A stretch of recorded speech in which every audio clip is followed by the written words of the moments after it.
Hello hi welcome back to our channel. It's Radha Gopalam. ఎలా ఉన్నారు? అందరూ బాగున్నారా? ఈ రోజు వీడియోలో నేను మీకు తిరుమలలో దొరికే వెంకన్న ప్రసాదం వడ ప్రసాదం చూపించబోతున్నాను. మనం తిరుమల కొండపైన దొరికే ఈ వడని ఇంట్లోనే అదే రుచితో మనం ఇంట్లో కూడా చేసుకోవచ్చు. ఈ వడ ప్రసాదం ఎంత కమ్మగా ఎంత రుచిగా ఉంటుందో మనందరికీ తెలిసిందే కదా. సో అలాంటి వడ ప్రసాదం మనం ఇంట్లో చేసుకుంటే ఆ సాటిస్ఫాక్షనే వేరు. సో అదే రుచి అదే కమ్మదనంతో ఈ వడని ఎలా తయారు చేయాలో చూసేద్దాం. వడ పర్ఫెక్ట్ గా రావాలంటే మీరు వీడియో మాత్రం ఎక్కడ స్కిప్ చేయకుండా చూడండి. అప్పుడే పూర్తిగా అర్థమవుతుంది. ఎక్కడ స్కిప్ చేసినా మీరు ఈ వడ చేసే విధానంలో ఏదో ఒకటి మిస్ అవుతుంది. అప్పుడు మీకు వడ అనేది పర్ఫెక్ట్ గా రాకపోవచ్చు. కాబట్టి వీడియో అయితే కాస్త ఓపిక్గా చూడండి. అప్పుడే మీకు వడ అనేది ఎలా తయారు చేయాలో పూర్తిగా అర్థమవుతుంది. ఇక వీడియోలోకి వెళ్తే ఇక్కడ నేను 300 గ్రాముల నల్ల మినుములు నల్ల ఉద్దులు తీసుకున్నాను. ఈ వడకి ఈ నల్ల మినుములు మాత్రమే యూజ్ చేస్తారనమాట. ఇప్పుడు ఈ మినుముల్ని శుభ్రంగా కడిగేసి కనీసం 8 నుంచి 10 గంటల సేపు నానబెట్టుకోవాలి.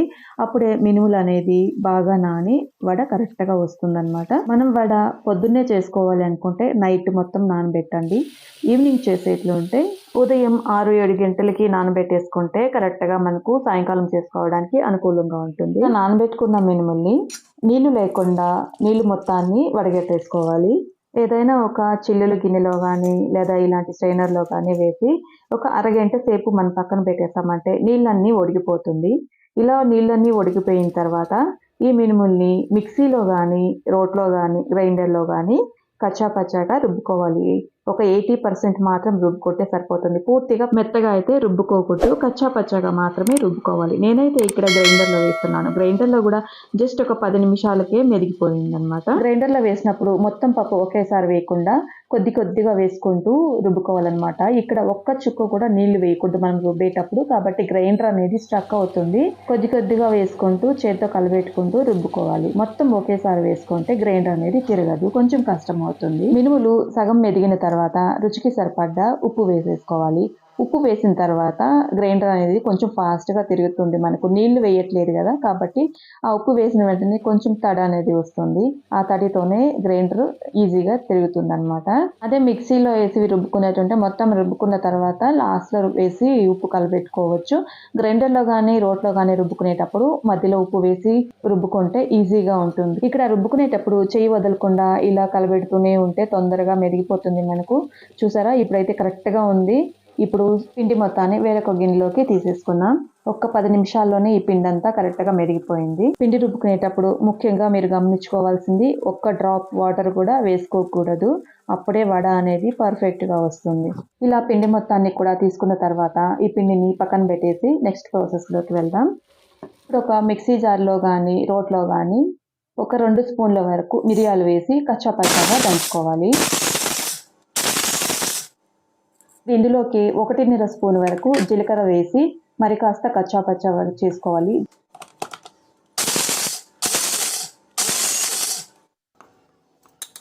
కచ్చా పచ్చాగా దంచుకోవాలి. మెత్తగా పౌడర్ లాగా అవ్వకూడదు, కచ్చా పచ్చాగా మాత్రమే చేసుకోవాలి. ఇలా దంచుకున్న జీలకర్ర మిరియాల్ని మనం రుబ్బుకున్న మినప్పిండిలోకి వేసి కలుపుకోవాలి. ఇక్కడ మనము ఉప్పు వేసేసాం కాబట్టి జీలకర్ర మిరియాల పౌడర్ మాత్రం వేసుకుంటున్నాము. మిక్సీలో వేసినట్లయితే ఉప్పు జీలకర్ర మిరియాలు 3 ఒకటిగా వేసి పౌడర్ చేసుకొని వేసుకోవాలన్నమాట. వేసుకున్న తర్వాత ఇలా మొత్తం కలిసేలాగా కలుపుకోవాలి. ఇక్కడ పిండి చూసారా ఎంత గట్టిగా ఉందో, అలా గట్టిగా ఉండాలన్నమాట. అప్పుడే వడలు మనకు కావాల్సిన విధంగా వస్తుంది. తర్వాత స్టవ్ వెలిగించి ఒక వెడల్పాటి కడాయి పెట్టేసుకొని ఆయిల్ కానీ నెయ్యి కానీ వేసుకోవాలి. ఇక్కడ నేను నెయ్యి వేస్తున్నాను. మనకు అచ్చం తిరుమల వడలాగా రావాలంటే నెయ్యిలో మాత్రమే కాల్చుకోవాలి. మనం తిరుమలలో నెయ్యిలో మాత్రమే ఈ వడని కాలుస్తారు కాబట్టి నేను కూడా ఇక్కడ నెయ్యి వేసే కాలుస్తున్నాను. అప్పుడే మనకు పర్ఫెక్ట్ రుచి అనేది వస్తుంది. నూనెలో అయినా వేసి కాల్చుకోవచ్చు, పెద్ద తేడా ఏమనిపించదు. నెయ్యి వేడెక్కడానికి మంటని సిమ్లో పెట్టేసి మనం ఇక్కడ వడలు తట్టేసుకుందాం. వడలు తట్టుకోవడానికి ఏదైనా ఒక కాటన్ క్లాత్ తీసుకొని దాన్ని నీళ్ళల్లో తడిపి ఇలా పరుచుకొని వడలు ఏ సైజులో కావాలో అంత పిండి తీసుకోవాలి. నేను ఇక్కడ పెద్ద వడలు చేస్తున్నాను. ఒక మీడియం సైజ్ ఆరెంజ్ అంత మినప్పిండి తీసుకొని ఇలా రౌండ్ బాల్స్ లాగా చేసుకోవాలి ఫస్ట్. తర్వాత వీడియోలో చూపిస్తున్న విధంగా మెల్లగా ఒత్తుకుంటూ రౌండ్గా రావాలన్నమాట. చుట్టూ క్రాక్స్ వచ్చినా కూడా దాన్ని సరి చేసుకుంటూ రౌండ్గా మందంగా పెద్దవిగా చేసుకోవాలి. ఈ వడలు అనేది కాస్త మందంగా ఉంటుంది కాబట్టి మందంగానే తట్టుకోవాలి.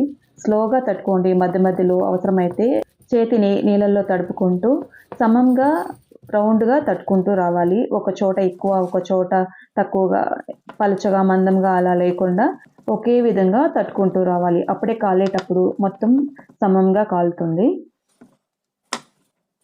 ఒకే విధంగా తట్టుకోవాలి. చూసారా వడ ఇంత మందంగా అయితే ఉండాలన్నమాట. ఇప్పుడు ఈ తట్టుకున్న వడని నెయ్యిలో వేసి కాల్చుకుందాం. ముందుగా నెయ్యి కాగిందో లేదో టెస్ట్ చేసుకుందాం. కొద్దిగా పిండి వేస్తే తెలుస్తుంది మనకు. మంట అనేది మీడియం ఫ్లేమ్లో మాత్రమే పెట్టి కాల్చుకోవాలి. నెయ్యి వేడెక్కిన తర్వాత మంటని మీడియం ఫ్లేమ్లో పెట్టేసుకోండి. వడని వేసేటప్పుడు కాస్త జాగ్రత్తగా నిదానంగా వేసుకోండి. వడని వేసిన వెంటనే కాకుండా ఒక 2 నిమిషాలు ఆగి తర్వాత తిప్పించుకోండి. తిప్పించేటప్పుడు కూడా కాస్త నిదానంగా తిప్పించుకోండి. వడ పెద్దది కదా, కొంచెం కష్టమవుతుంది తిప్పించడం కూడా. ఇలా 2 వైపులా తిప్పించుకుంటూ వడ అనేది ఎర్రగా కాలేంత వరకు కాల్చుకోవాలి. ఈ వడ కాలడానికి కనీసం 10 నుంచి 12 నిమిషాల వరకు ఖచ్చితంగా పడుతుందన్నమాట. మీడియం ఫ్లేమ్ మీద మాత్రమే కాల్చుకోవాలి. ఇది గుర్తుపెట్టుకోండి. ఈ వడ పర్ఫెక్ట్గా రావాలంటే కొన్ని ముఖ్యమైన టిప్స్ అన్నమాట. ఒకటి, ముందుగా పప్పుని 8 నుంచి 10 గంటల సేపు ఖచ్చితంగా నానబెట్టుకోవాలి. రెండోది, పప్పు రుబ్బుకునేటప్పుడు ఒక్క డ్రాప్ కూడా నీళ్లు వేయకుండా రుబ్బుకోవాలి. రుబ్బుకునేటప్పుడు తడి అవసరమైతే రుచికి సరిపడా ఉప్పును వేసి మాత్రమే రుబ్బుకోండి. మూడోది, వడని తట్టుకునేటప్పుడు మందంగా తట్టుకోవాలి. 4వ టిప్, ఆఖరి టిప్ అన్నమాట. వడని కాల్చుకునేటప్పుడు మీడియం ఫ్లేమ్ మీద మాత్రమే 10 నుంచి 12 నిమిషాల వరకు ఖచ్చితంగా కాల్చుకోవాలి. అంత టైం అయితే పడుతుందన్నమాట ఇలా ఎర్రగా కాలడానికి. వడ చూసారా, ఇలా ఎర్రగా కాలాలి. వడ మందంగా ఉంటుంది, పెద్దదిగా ఉంటుంది కాబట్టి మనకు ఆ మాత్రం టైం పడుతుంది. అప్పుడే వడ అనేది పైన లోపల కరెక్ట్గా కాలి వడ అనేది కమ్మగాను కరకరలాడుతూ బాగుంటుందన్నమాట. కాబట్టి నేను చెప్పిన ఈ టిప్స్ అండ్ మెథడ్ని ఫాలో అయ్యారంటే మీకు తిరుమల వెళ్లకుండానే ఆ వెంకటేశ్వర స్వామి ఈ వడ ప్రసాదాన్ని మీ చేతుల మీదుగా మీ ఇంట్లో చేసుకొని ఆ వెంకటేశ్వర స్వామికి నైవేద్యంగా పెట్టి మనం ఆస్వాదించవచ్చు. తప్పకుండా ఒకసారి ట్రై చేయండి. వడ చూడ్డానికి అచ్చం తిరుమలలో దొరికే వడలాగే ఉంది కదా, టేస్ట్ కూడా అలాగే ఉంది. నెయ్యిలో కాల్చాం కదా, సేమ్ టేస్ట్ వచ్చిందనమాట. ఇక్కడ వడ చూసారా, ఇలా తుంచినప్పుడు పలకమని తునిగింది కదా, అది పర్ఫెక్ట్గా వచ్చిందని అర్థం అనమాట. నీళ్లు వేయకుండా రుబ్బుకుంటే ఇలా వస్తుంది.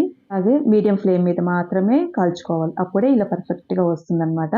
వీడియో నచ్చిందా? నచ్చినట్లయితే లైక్ చేయండి, షేర్ చేయండి, కామెంట్ చేయండి. అలాగే ఈ వెంకన్న స్వామి వడ ప్రసాదం మీరు కూడా ట్రై చేసి చూడండి.